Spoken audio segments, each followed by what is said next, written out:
Boa noite, pessoal. Tudo bem com vocês? Quero saber se vocês estão me ouvindo bem, como que tá o áudio. Já vou colocar a imagem aqui para a gente testar a imagem.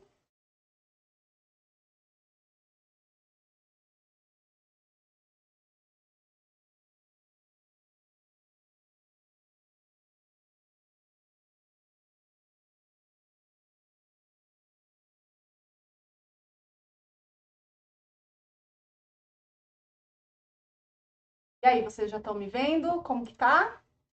Tem um feedback aí sobre a transmissão? Bom, o som tá bom. A Miriam já disse que tá ouvindo bem. Então tá. Estão me vendo também? Gente, olha, o professor Caio vem falando, né, que sempre no dia das aulas dele tá tendo temporal por aqui. E hoje também uma ventania, um tempo de chuva, um barulho, então pode ser que a gente tenha umas intercorrências, mas vamos seguir aí com a nossa aula. Então sejam todos bem-vindos. Estou bem feliz de estar aqui com vocês hoje. A gente já se encontrou presencialmente e a nossa primeira aula online aqui, além da aula inaugural. Então, eu quero dizer para vocês que hoje esse tema ele é muito importante, tendo em vista que nós vamos transcorrer um pouquinho sobre o contexto da educação à distância enquanto legislação no nosso país, tá bom? Então vamos lá, vamos com tudo. Vocês estão animados? Falem para mim, como que tá a animação hoje?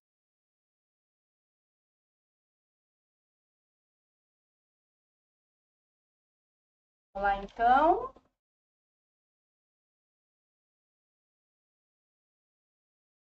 Gente, ó, eu quero começar, vou até voltar aqui para um outro slide que eu acabei passando antes. Eu quero começar só recapitulando um pouquinho do que nós conversamos na última aula, que foi a questão do formato da educação à distância, né? Vou até falar uma coisa para vocês. Essa tecnologia, eu sou professora de tecnologia, né? E o professor Caio trouxe aqui para mim esse recurso que eu ainda não tinha utilizado, então estou aprendendo um pouquinho, mas está bem legal. É bacana essa estrutura que a gente pode fazer de transição, trazendo telas diferentes, trazendo a imagem da gente de um momento em outro, né? Então, bem legal isso.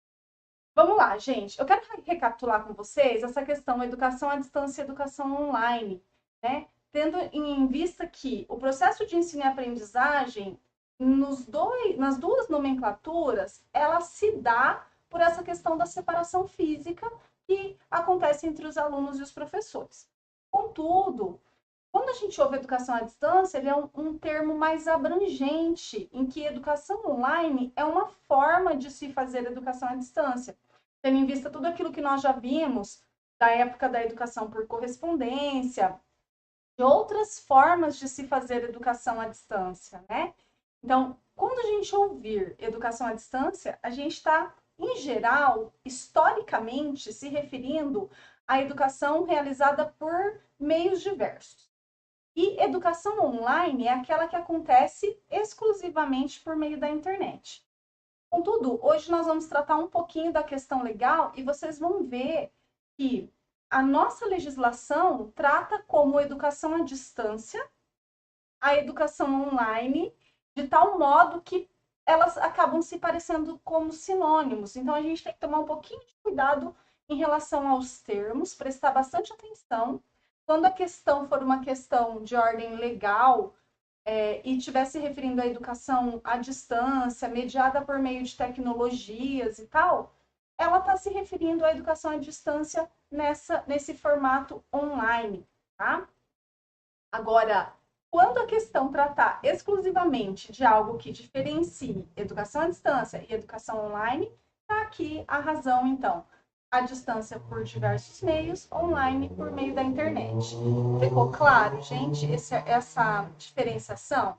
Para vocês, está claro? Tem alguém que ficou com dúvida em relação a esse tópico? Vamos lá, então. Vou passar aqui para o próximo slide.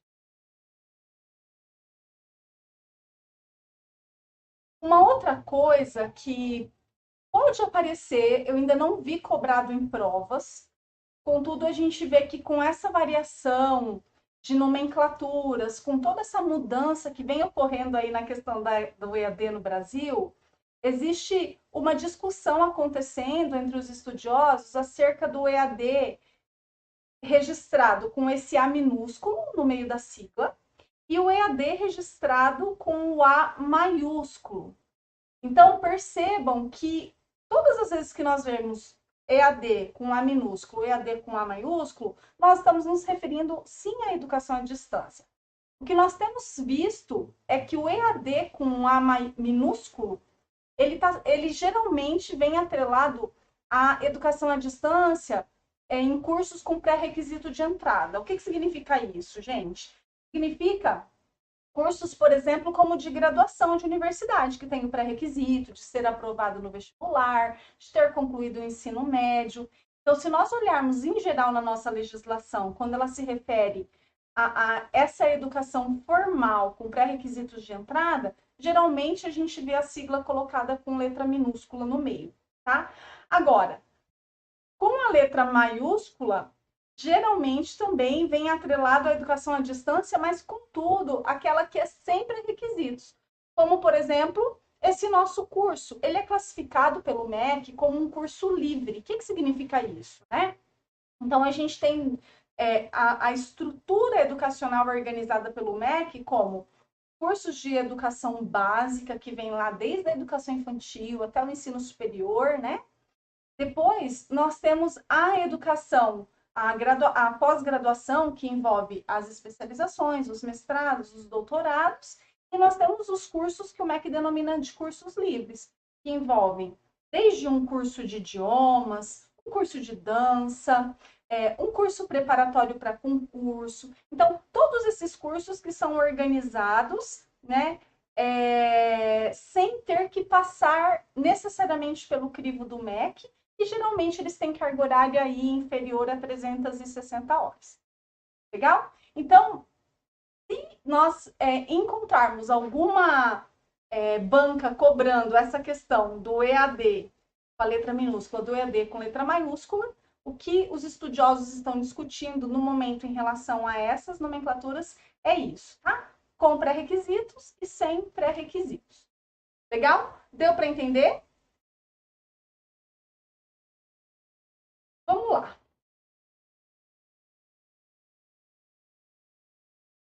E pensando assim, ó, que o nosso foco, gente, é a educação à distância aqui agora, pensando na educação online.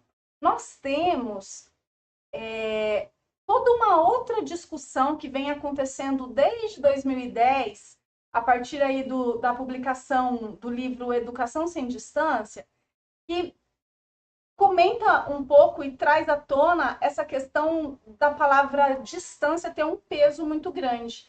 Então, pode ser que a gente tenha algo que cobre essa análise na prova, tá? Então, a palavra distância, segundo o Todd, né, o autor desse livro, ela tem uma conotação pesada, prejudicial, que segundo ele, se remete ao tempo, né, do ensino por correspondência, aquele que a gente viu lá na aula passada. Então, hoje, segundo ele, nós estamos numa era multiconectada. Então, é mais fácil, é mais barato estudar, é mais fácil conversar com as pessoas, é mais fácil aprender na hora que nos é conveniente e de múltiplas formas. Então, por isso, ele traz assim que hoje a expressão online, educação online é mais adequada e uma tendência de se começar a utilizar uma denominação nova que é a educação sem distância. Então, se vocês também encontrarem essa denominação educação sem distância, tem a ver esse ensino online todo envolvido aí pela tecnologia, né, de uma forma multiconectada, tá? Então, vale a pena dar uma olhadinha nesse material, nesse livro, se vocês tiverem interesse.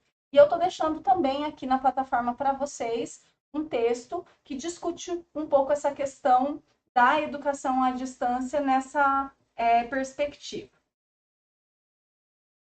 Para a gente avançar um pouquinho, antes de entrar na questão legal, eu quero trazer para vocês algo bem importante, que é a questão da interatividade, autonomia, organização, distância, flexibilidade e outras, na verdade. São muitas as características que marcam esse ensino à distância, essa educação online, tá? Então, quando a gente fala da educação online, no ensino à distância, ela sim tem uma característica muito forte relacionada à questão da interatividade, que é todo esse aparato tecnológico que permite que aconteça a interação dentro do curso, aconteça todo o movimento de perguntas e respostas, que aconteça a possibilidade de nós termos essa questão de encontros online. Então, por exemplo, aqui agora nós estamos fazendo uma webconferência, né? A ferramenta que nós estamos usando de transmissão é o YouTube.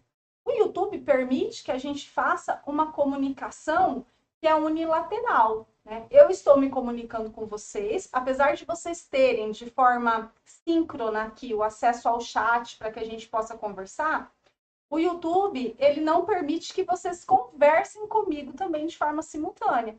Diferentemente de outros recursos, por exemplo, como o Google Meet e outras ferramentas que permitem que a gente tenha essa comunicação bidirecional.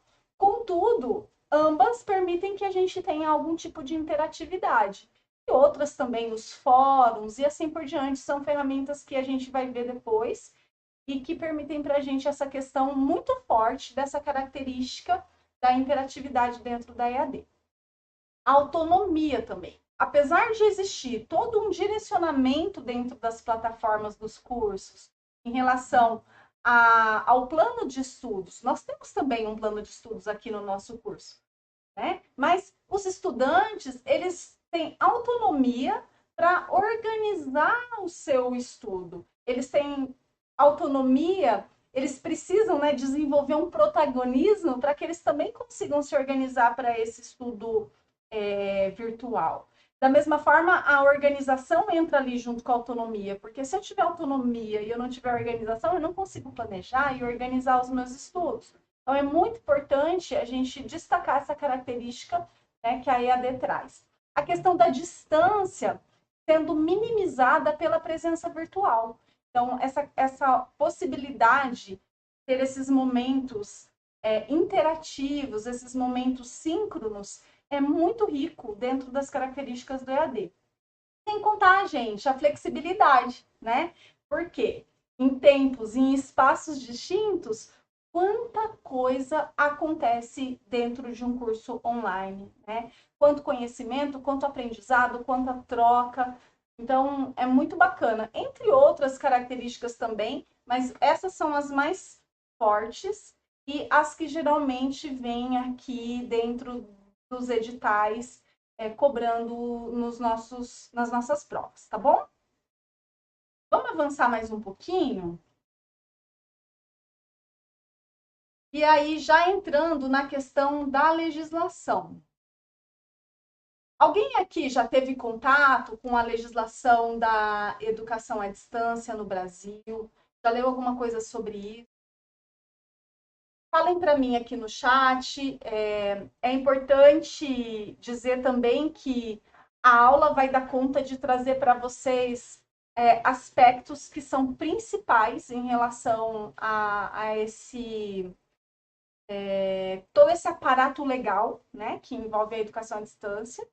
E eu estou deixando também para vocês todas essas leis, essas deliberações, as portarias, todos esses documentos que eu vou citar aqui já estão disponíveis para vocês também lá na nossa plataforma, tá bom? Então, eu vou começar falando sobre a base legal da educação à distância, que é, gente, nada mais, nada menos do que a LDB. Então, a gente já viu a LDB sendo tratada em outros aspectos. Nós vamos ver a LDB sendo tratado em muitos aspectos aqui dentro do nosso curso. Então, às vezes, fica uma sensação de que falta alguma coisa, porque realmente a LDB é um documento denso que abraça todo o nosso sistema educacional. Então, nós vamos vendo por partes dentro de cada temática dos conteúdos, tá bom? Então, vamos lá. Pensando em LDB, eu organizei aqui para vocês o destaque somente para os artigos e os parágrafos que tratam da questão do ensino à distância, tá?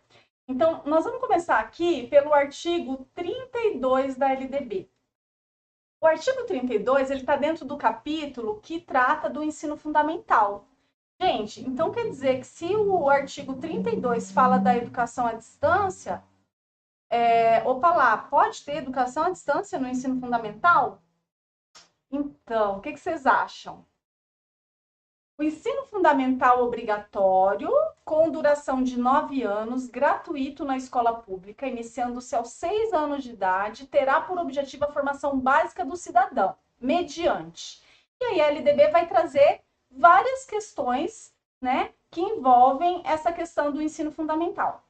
E aí ela traz lá, no parágrafo 4º, o seguinte: o ensino fundamental será presencial. Ponto. Então, ele será presencial, sendo o ensino à distância utilizado como complementação da aprendizagem. Então eu posso oferecer situações complementares de forma à distância no ensino fundamental? Posso. Né? Ou ainda em situações emergenciais. Vocês consideram que a pandemia foi uma situação emergencial que envolve esse contexto?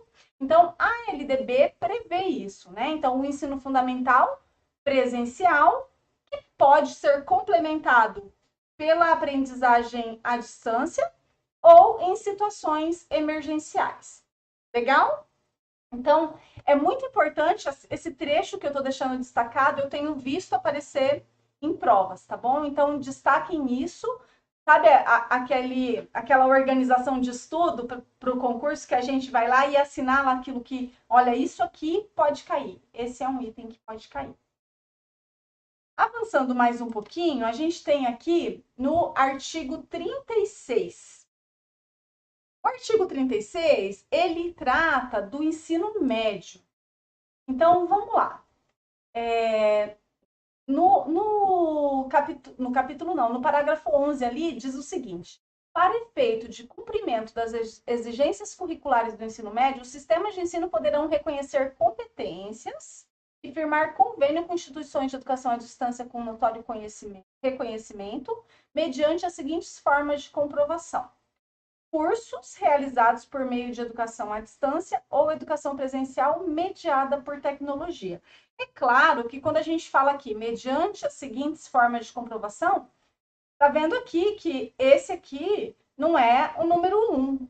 Então, vieram outras regras, outras formas de comprovação, e a educação à distância apareceu dessa forma. Então, isso quer dizer que uma escola, um colégio de ensino médio pode firmar convênios com instituições que ofereçam educação à distância, desde que elas tenham notório reconhecimento. O que a gente entende por notório reconhecimento? Vocês acham que significa notório reconhecimento? Alguém quer arriscar um palpite?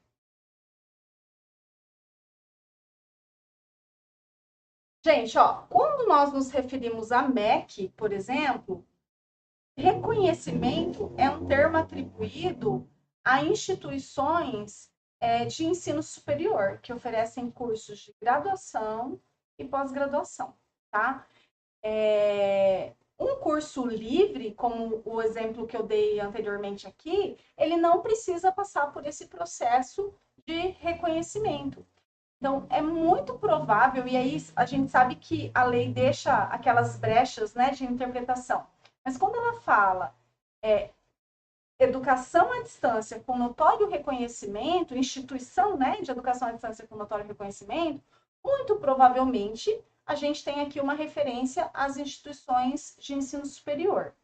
A Jéssica colocou ali para gente que se é regularizado pela Secretaria de Educação.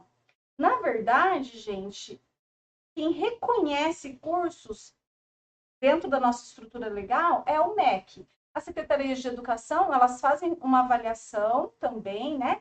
E elas autorizam o funcionamento dos cursos de ensino médio. Então, Na verdade, Jéssica e pessoal, aqui a gente tem uma possibilidade aí de uma dupla interpretação.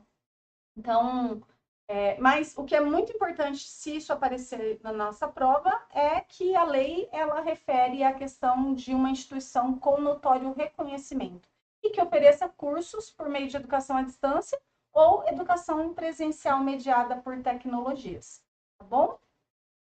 Vamos avançar mais um pouquinho aqui. Aí a gente chega na educação superior. O artigo 47, ele coloca assim, que na educação superior, o ano letivo regular, independente do ano civil, tem no mínimo 200 dias de trabalho acadêmico efetivo. E ele exclui o tempo reservado para exames finais. Então, olha só, 200 dias de trabalho acadêmico efetivo. E ele também aponta no parágrafo 3º que é obrigatória a frequência de alunos e professores, salvo, e quando a gente vê na legislação o termo salvo, ele significa exceto, né, nos programas de educação à distância. Então, quando eu me refiro na educação superior, que eu preciso ter 200 dias letivos de trabalho efetivo e que é obrigatória a frequência do aluno nesses 200 dias, isso não se aplica nos cursos de educação à distância. É isso que está dizendo aqui, ok? Depois, lá no artigo 62, que trata da questão dos profissionais da educação, né? No caso dos professores e de todos os profissionais que trabalham aí na educação, ele coloca assim, que a formação de docentes para atuar na educação básica, ela acontecerá em nível superior, em licenciatura plena, admitida como formação mínima para exercício do magistério na educação infantil e nos primeiros anos do ensino fundamental, a oferecida em nível médio na modalidade normal. Tá, então, aqui está dizendo que os docentes, eles têm que ter uma graduação e na educação infantil, se for uma formação de magistério de ensino médio ali na modalidade normal, pode, então, trabalhar na educação infantil. Ok. E aí, no parágrafo 2º, diz o seguinte: a formação continuada e a capacitação dos profissionais de magistério, então, eles já têm uma formação inicial, certo? A formação continuada e a capacitação poderá utilizar recursos e tecnologias da educação à distância. Então, isso significa que a minha prefeitura, o Estado, a minha escola pode oferecer para a minha capacitação e dos meus colegas professores recursos e tecnologias de educação à distância para que eu possa, então, receber essa formação. E ele traz também que a formação inicial de profissionais de magistério se dará preferencialmente no ensino presencial, fazendo uso de recursos e tecnologias de educação à distância. Então, ela pode, né, ser complementada, subsidiada ali por recursos, mas a formação inicial tem que ser preferencialmente no ensino fundamental, ou desculpa, presencial. Certo? Esses trechos que eu venho trazendo destacados para vocês são palavras importantes, trechos importantes para vocês destacarem também e se atentarem caso esse tema seja cobrado na prova de vocês. Depois, gente, lá na frente, lá no artigo 80 da LDB, ela já está quase terminando o documento e ela traz o seguinte: são as disposições gerais. Então, o que é geral aqui, né? Que o poder público incentivará o desenvolvimento e a veiculação de programas de ensino à distância em todos os níveis e modalidades de ensino e de educação continuada. Opa lá, olha aqui, eu até nem destaquei, destaquem aí. Em todos os níveis e modalidades. Então, ele está incentivando a veiculação de programas de ensino à distância em todos os níveis e modalidades. A gente sabe que para cada nível, para cada modalidade, a gente vai ter documentos norteando e aqueles que nós ainda não temos, provavelmente em breve teremos, né, com todo esse movimento e essa mudança em relação a educação à distância vindo aí para dentro das escolas. E aí a gente tem no parágrafo 1º o seguinte: a educação à distância, organizada com abertura em regimes especiais, será oferecida por instituições especificamente credenciadas pela União. Então, se for necessário a educação à distância acontecer em um regime especial, vai ser por instituições credenciadas pela União. Ok. No segundo, a União regulamentará os requisitos para a realização de exames e registro de diplomas relativos a cursos de educação à distância. Então, a gente ainda não tem essa regulamentação. Ela regulamentará, né? Então, vamos aguardar. Terceiro, as normas para a produção, controle e avaliação de programas de educação à distância e autorização para sua implementação caberão aos respectivos sistemas de ensino, podendo haver cooperação e integração entre os diferentes sistemas. Quando a gente lê esse artigo 3º, vem aí ao encontro aquilo que a Jéssica colocou aqui no nosso chat, que a regularização poderia ser pela Secretaria de Educação. Se nós pensarmos que caberá ao respectivo sistema de ensino e que lá, naquele momento, nós estávamos falando do ensino médio, então, possivelmente, os núcleos de educação seriam aqui o respectivo sistema de ensino responsáveis por fazer essa verificação, essa autorização desse formato acontecendo no ensino médio. Esses detalhes não estão totalmente discorridos aqui na LDB, mas ela norteia aí os caminhos. Então, pode haver cooperação e integração entre os diferentes sistemas, mas também não está dizendo que tem que haver. Sabe aquelas palavras que dão dupla interpretação ou dão margem para a gente seguir por um caminho ou por outro? Esse aqui é um exemplo disso. E aí, aqui no parágrafo 4º, ele traz o seguinte, que a educação à distância gozará de tratamento diferenciado.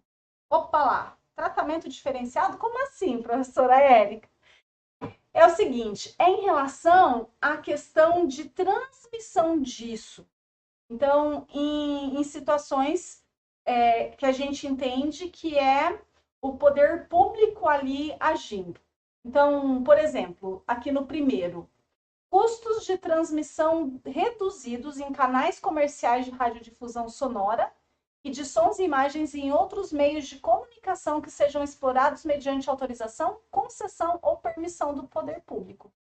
Vimos lá vários canais de TV transmitindo aulas durante o período da pandemia, certo?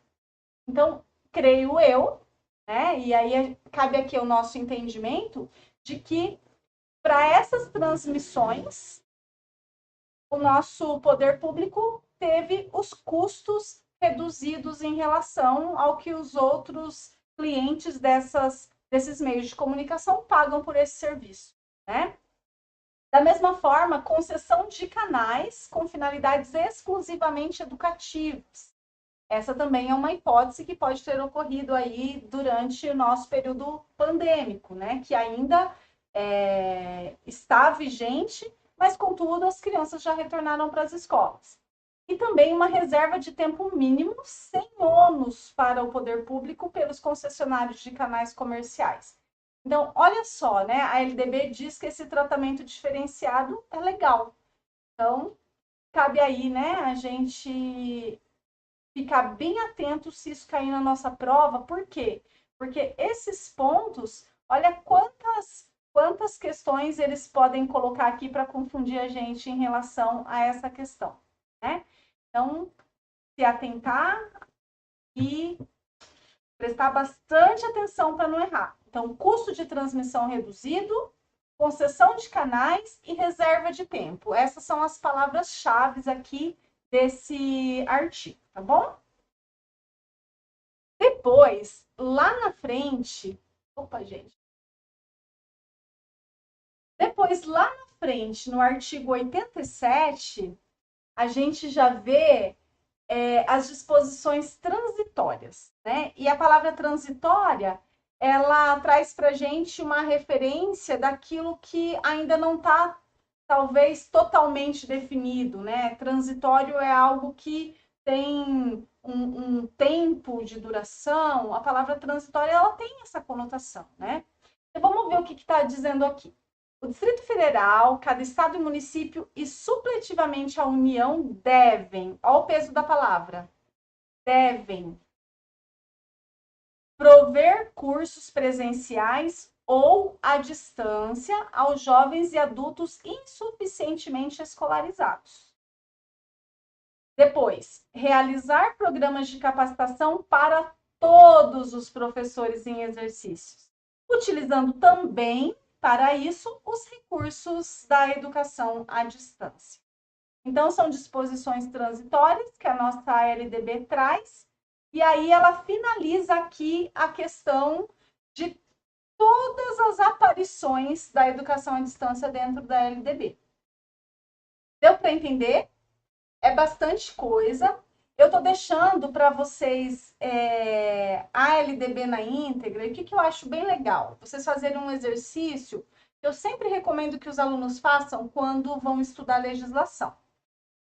Usem sempre o documento no link oficial, não o documento baixado em PDF, porque a LDB, assim como outras leis, ela vai sendo modificada por outras leis, outras deliberações, portarias e outros documentos legais que vêm complementar, mudar ou excluir tópicos ali desse documento. Então, peguem esse material que eu deixei aqui para vocês e vá em cada um desses artigos e leia o contexto todo, né? Porque aí vocês vão ter esse parâmetro do no presencial é assim e para o à distância ele está trazendo isso. Apesar de aqui nós não termos tantos detalhes, a gente vê que esses detalhes eles são trabalhados mais em outros documentos que eu vou trazer agora aqui para vocês, que são decretos, resoluções e portarias que envolvem a questão do ensino à distância no nosso país. Só tomar uma água.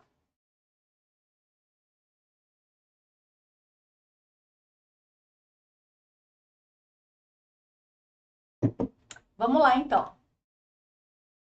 O primeiro, gente, que eu quero referir aqui é o Decreto 5.622. Ele é de 19 de dezembro de 2005.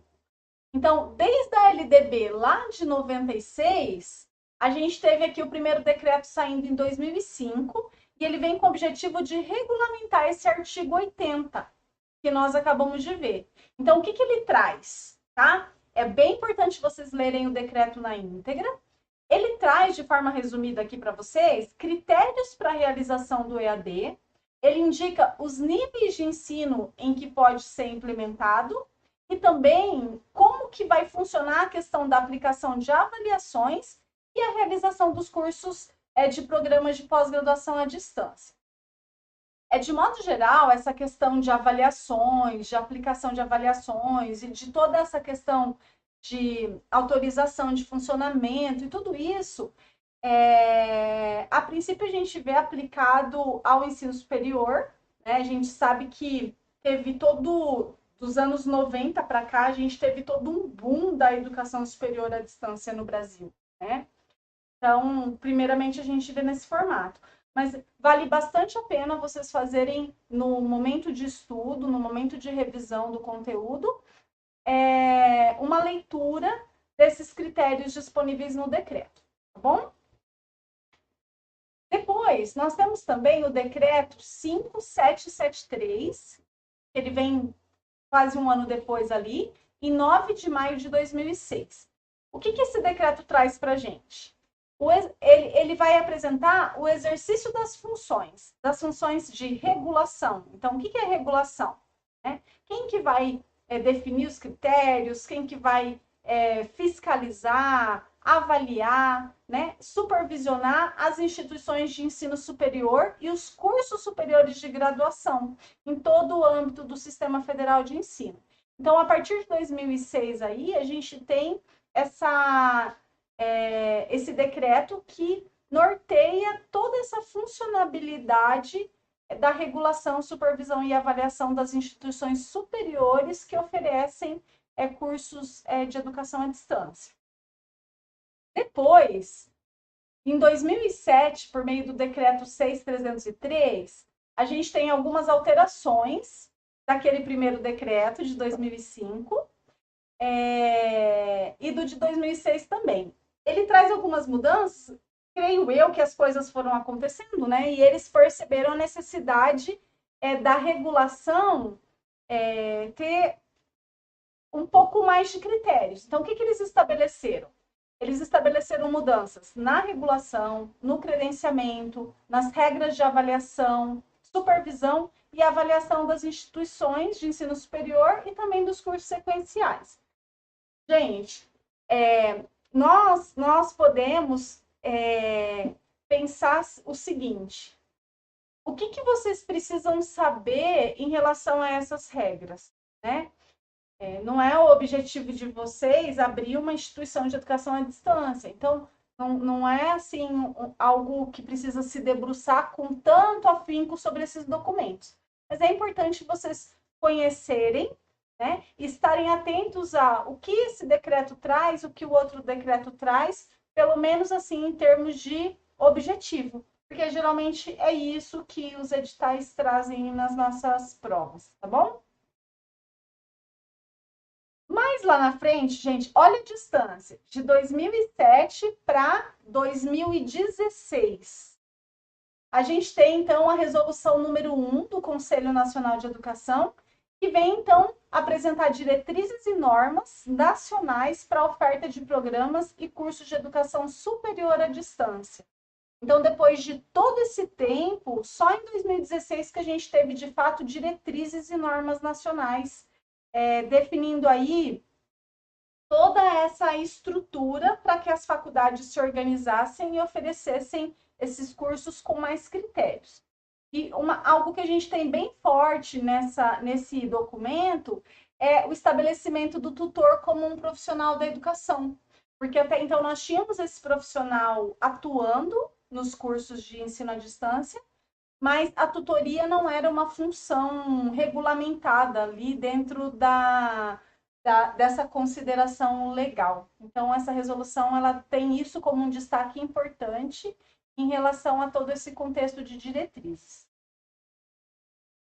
Depois, no ano de 2017, a gente tem o decreto 9057, que traz mudança nas permissões de realização de curso na modalidade EAD. Então, um dos critérios que a gente tem até aqui na resolução é que uma faculdade, uma instituição de ensino superior, para que ela possa oferecer um curso EAD, né, lá em 2016, a regra era que ela primeiro tinha que ofertar aquele curso na modalidade presencial. Tá? Então, esse é um dos critérios que a gente tem muito fortemente aqui em 2017 sendo mudado. Então, ela possibilita o credenciamento de instituições de ensino superior para cursos de educação à distância, sem que ela tenha credenciamento para cursos presenciais. Tá? Então, a partir desse documento, uma instituição poderia começar as suas atividades, inclusive, credenciando cursos apenas de educação à distância. Tá? Então, com isso, as instituições poderiam oferecer, além da graduação, também cursos de pós-graduação lato sensu, sem atuar na modalidade presencial. Tá vendo que aqui a gente tem um ou, né? Então, ela pode exclusivamente atuar na EAD, né? Ou atuar também na modalidade presencial. Vejam que aqui a gente pode ter algumas palavrinhas que possam vir a nos confundir lá na prova, né? Ela pode ter exclusivamente cursos de AD e também atuar na modalidade presencial.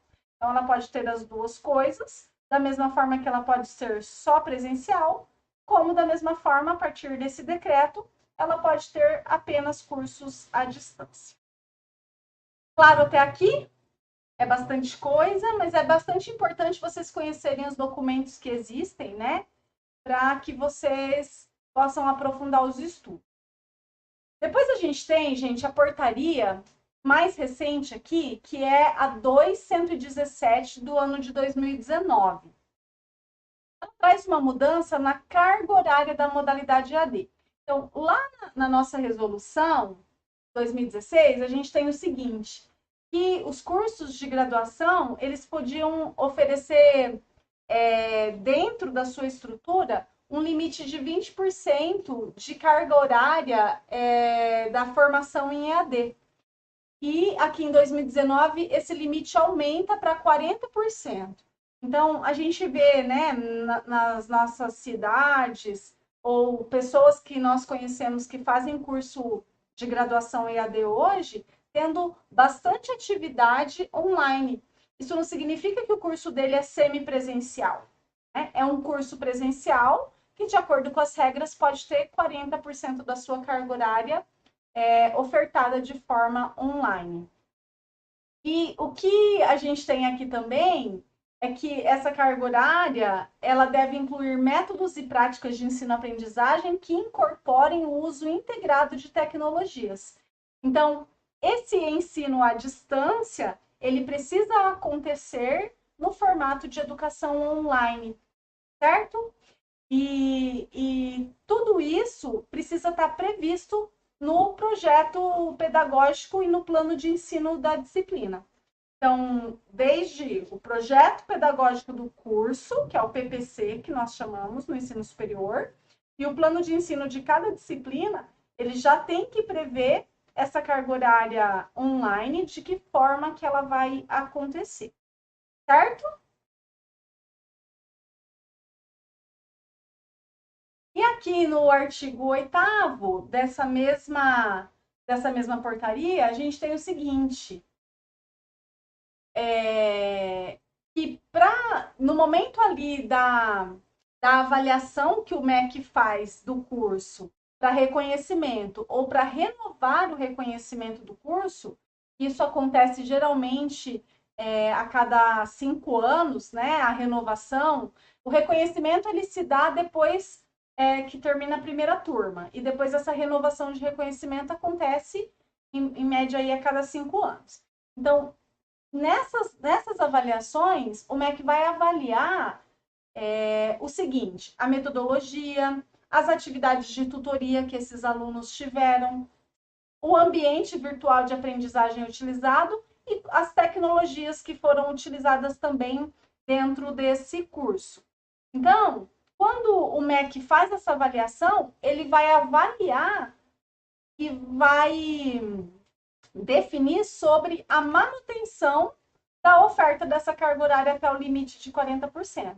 Então, 40% é o limite total. Então, dentro desse limite, a instituição define a porcentagem que ela vai utilizar e ela precisa seguir esses critérios que farão parte aí dos indicadores que o MEC vai utilizar para avaliar. Seguindo aqui, vamos ver como que essa questão da LDB pode aparecer aí nos nossos concursos? Vamos lá, gente. Aqui eu tenho uma questão recente, né, que foi feita na Prefeitura de São Francisco aí no ano de 2020. Em relação à educação à distância, pode-se afirmar que, letra A, as universidades, por gozarem de autonomia pedagógica, podem oferecer cursos superiores à distância sem solicitação de credenciamento específico pelo Ministério da Educação? Será? Letra B. Os cursos à distância no âmbito das instituições de ensino superior não necessitam do credenciamento do MEC e da Secretaria Estadual de Educação. E aí? Letra C. A oferta de cursos ou programas à distância terá prazo de validade de até 10 anos, podendo ser renovado mediante novo processo de avaliação. A EAD é caracterizada pela separação entre professor e aluno no espaço e ou tempo e pelo controle do aprendizado realizado mais intensamente pelo aluno do que pelo instrutor distante. Letra E. A EAD é uma modalidade educacional na qual a mediação nos processos de ensino e aprendizagem ocorre com a utilização de tecnologias de informação e comunicação. E aí? Vamos Vamos analisar a questão agora? Item a item, na verdade, né? Quando a gente vê ali, ó, na letra A, aquele trecho, sem solicitação de credenciamento específico pelo Ministério da Educação. Eu já disse que aquela portaria, resolução, que aqueles documentos lá vieram para normatizar, inclusive, a regulação do processo de credenciamento. Então, isso aqui tá certo, gente? Não pode ser sem solicitação de credenciamento. Então, essa questão está errada. Na letra B, a gente tem um outro detalhe aqui, ó. Não necessitam de credenciamento do MEC. Na verdade, o tópico é bem semelhante ao anterior, né? Então, também não está correto, porque os cursos no âmbito das instituições de ensino superior, eles precisam de credenciamento no MEC. Letra C. A oferta de cursos e programas terá prazo de validade de até 10 anos. Lembra que eu falei para vocês agora há pouco, que a gente tem lá na regulação, que o prazo de renovação de credenciamento, de reconhecimento, ele é médio ali de 5 anos? Então, a validade de até 10 anos não está correta. Na letra D, a EAD é caracterizada pela separação, e aí tá ali, ó, mais intensamente pelo aluno do que pelo instrutor, distante.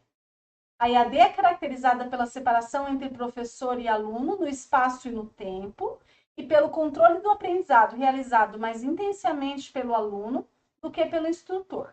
Controle do aprendizado. Vamos pensar. Letra E. A EAD é uma modalidade educacional no qual a mediação dos processos de ensino e aprendizagem ocorre com a utilização de tecnologias de informação e comunicação. Lembra que eu falei para vocês que a gente percebe que algumas questões trazem para nós essa diferenciação entre educação online e educação à distância? E aí, se nós formos considerar esse critério, EAD não ocorre com, mas ali a gente também não está dizendo somente com, né, a utilização de tecnologias. Então, como ela também ocorre com a utilização de tecnologias, essa questão poderia estar, sim, correta. Eu vi que várias pessoas colocaram aqui que é a letra E. Vamos ver, então. De acordo aqui com essa avaliação geral, a correta, sim, é a letra E, tá? Porque não está dizendo somente com a utilização. Sabe aquelas palavrinhas que vêm para pegar a gente? Somente, exclusivamente. Então, nesse caso aqui, letra E correta. Parabéns aí para quem citou a letra E. Estão antenados. E aí, avançando aqui mais um pouquinho, a gente conversou já sobre ambiente virtual de aprendizagem, mas é bastante importante nós retomarmos esse conceito pensando na amplitude desse tema. E aí, eu quero só trazer aqui para vocês o seguinte, que um ambiente virtual de aprendizagem, lembra do conceito que nós conversamos? É um sistema de gestão e distribuição de conteúdo online no ensino à distância. É para isso que o ambiente virtual de aprendizagem serve. É um programa responsável por simular um ambiente semelhante ao de uma sala de aula, composto por um conjunto de ferramentas digitais. E por que eu destaquei ali que esse programa, esse sistema de gestão, esse ambiente, ele é composto por um conjunto de ferramentas digitais? Porque é bem comum nós vermos termos diferentes usados para se referir a essas ferramentas também, né? Que são os recursos didáticos que nós temos ali dentro do nosso ambiente de aprendizagem. Nós vemos pessoas, autores, estudiosos chamando de ferramentas de ensino, objetos de aprendizagem, recursos educacionais, peças pedagógicas. Esses tópicos, gente, eles não são sinônimos de AVA, não são sinônimos de ambiente virtual de aprendizagem.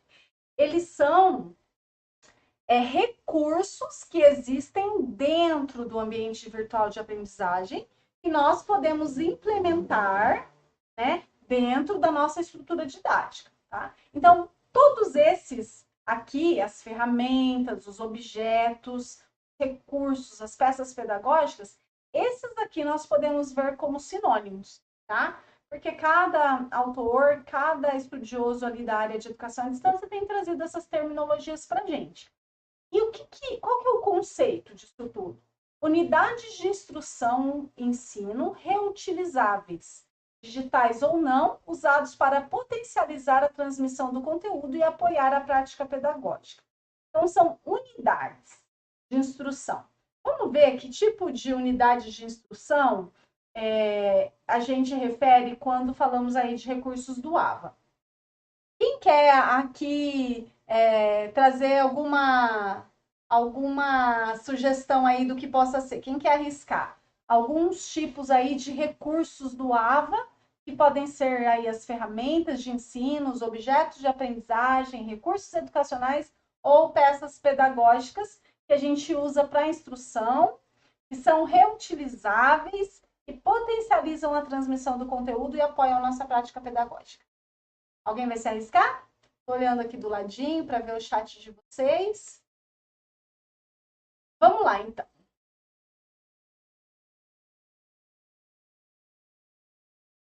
Olha só, aqui nós temos alguns exemplos desses recursos, né? Vamos imaginar, inclusive, a nossa plataforma de curso, e aí vocês podem visualizar isso de forma prática, tá? Nós temos o perfil, né? Lá, o perfil é um local em que você coloca sua foto, coloca os seus dados, você pode falar um pouquinho sobre você, você pode trazer questões pessoais, e é um recurso utilizado dentro da ferramenta, tá? As videoaulas. Então, cada videoaula é um objeto de aprendizagem dentro da plataforma. Eu estou vendo ali, ó, o Edipo comentou o fórum, tá? O fórum é o nosso próximo item aqui. E aí ele pode ser fórum de dúvidas, fórum de discussão de algum conteúdo específico, pode ser um fórum de avisos, né? E ele... Vamos até pensando um pouquinho assim, ó. Quando eu falo de videoaulas, por exemplo, eu estou falando de uma ferramenta que pode ser síncrona, se for uma videoaula por meio de videoconferência, como nós estamos fazendo agora, como ela pode ser assíncrona, se for um vídeo disponibilizado gravado dentro da plataforma. O fórum também, que por estrutura em si é uma ferramenta assíncrona, mas se nós, no momento de uma aula ao vivo, nós desenvolvermos ali conjuntamente uma atividade de fórum em tempo real, ela pode sim ser usada de forma síncrona.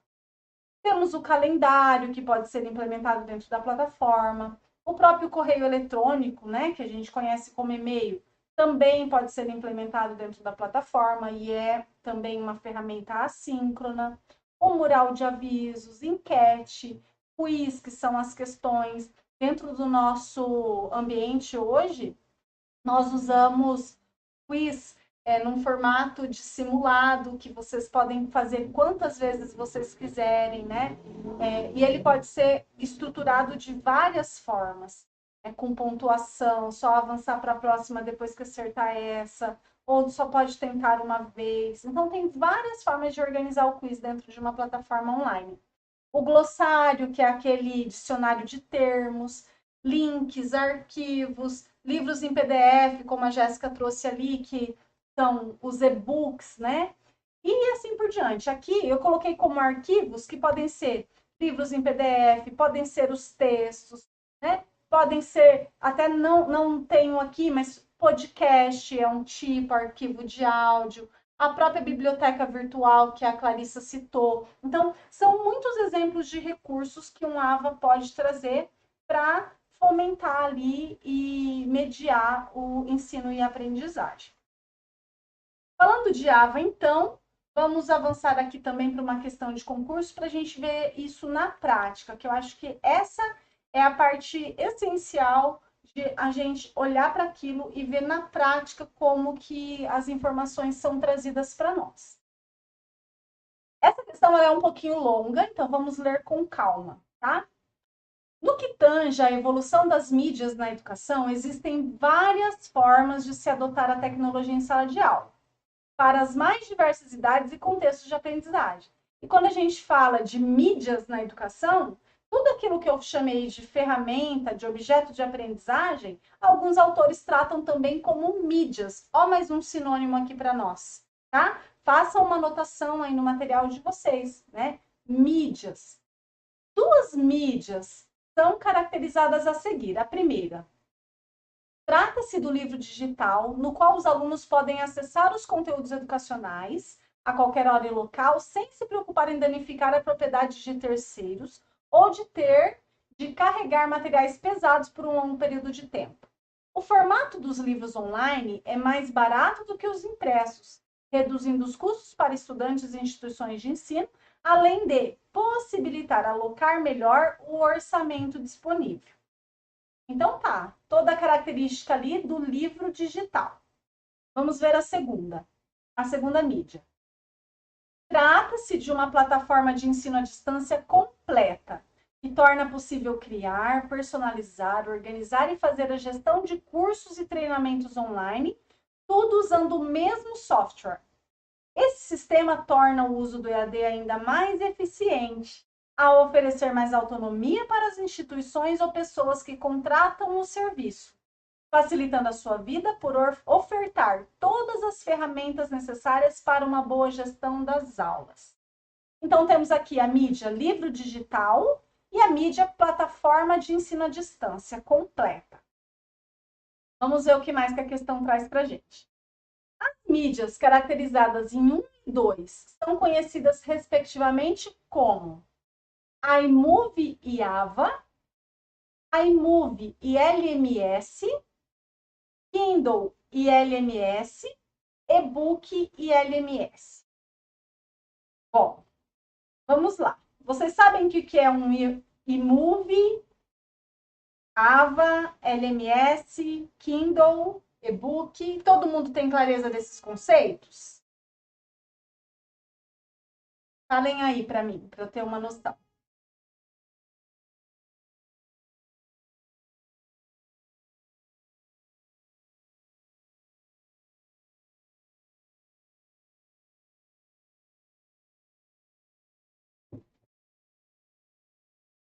Vamos lá, então, gente, ó, para que vocês entendam. Então, vamos analisar aqui a nossa alternativa A.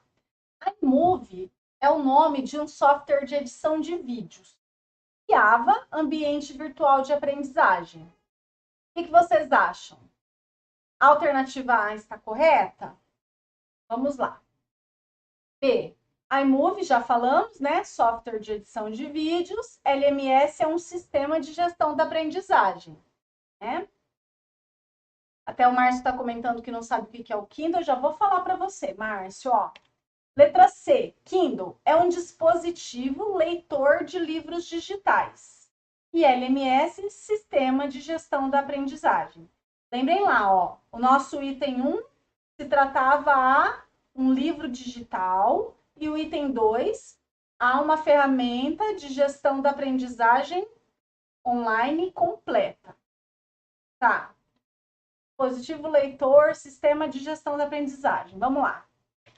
Letra C. Letra D. E-book. Opa, pulei aqui. Isso. Letra D. E-book, que é um livro em formato digital. LMS, sistema de gestão da aprendizagem. Gente, e aí? O que vocês acham? A resposta certa é sim, a letra D. Então, e-book é um livro em formato digital, um livro online. Toda vez que vocês verem a palavra e-book, ou toda vez que vocês verem um termo com a letra E antecipando a palavra ali como um prefixo, ela significa que é algo em formato digital, tá? E-book. E o LMS, Sistema de Gestão da Aprendizagem. Se nessa alternativa, ao invés de LMS, nós tivéssemos AVA, Ambiente Virtual de Aprendizagem, também estaria correto, tá bom? Então, a resposta certa aqui nessa questão é a alternativa D, ok? Jéssica, você respondeu não, eu não entendi do que se trata. Se você quiser esclarecer. Gente, de tudo isso que a gente conversou, legal. Então, LMS, já expliquei, Sistema de Gestão da Aprendizagem. Kindle, então, só retomando aqui, é um dispositivo leitor de livros digitais e o iMovie é um software de edição de vídeos. Então, por isso tudo, a resposta correta é a letra D, e-book LMS. Certo? Legal, gente? Então, de tudo que eu trouxe hoje aqui para vocês, eu quero que vocês. Olha lá, a Priscila está dizendo, eu tenho um Kindle, postei no grupo. Legal, legal. É bem bacana essa tecnologia, né, Priscila? Compartilha aí com o pessoal depois, porque é bem legal para fazer leituras aí de materiais online. Gente, eu quero agradecer a presença de todos vocês. Quero dizer que nós vamos avançar ainda bastante em relação a esse assunto de tecnologia educacional. E dizer também que é importante que vocês leiam os documentos que eu estou deixando para vocês na plataforma, ok? É muito importante que vocês façam essa leitura. E aí, quero dizer também que amanhã, aqui na nossa programação, nós temos aula de resolução de questão. Contudo, a professora Renata teve um imprevisto, então eu farei aqui a aula de resolução de questões. Já adiantando para vocês, vamos fazer resolução de questões exclusivamente de tecnologia.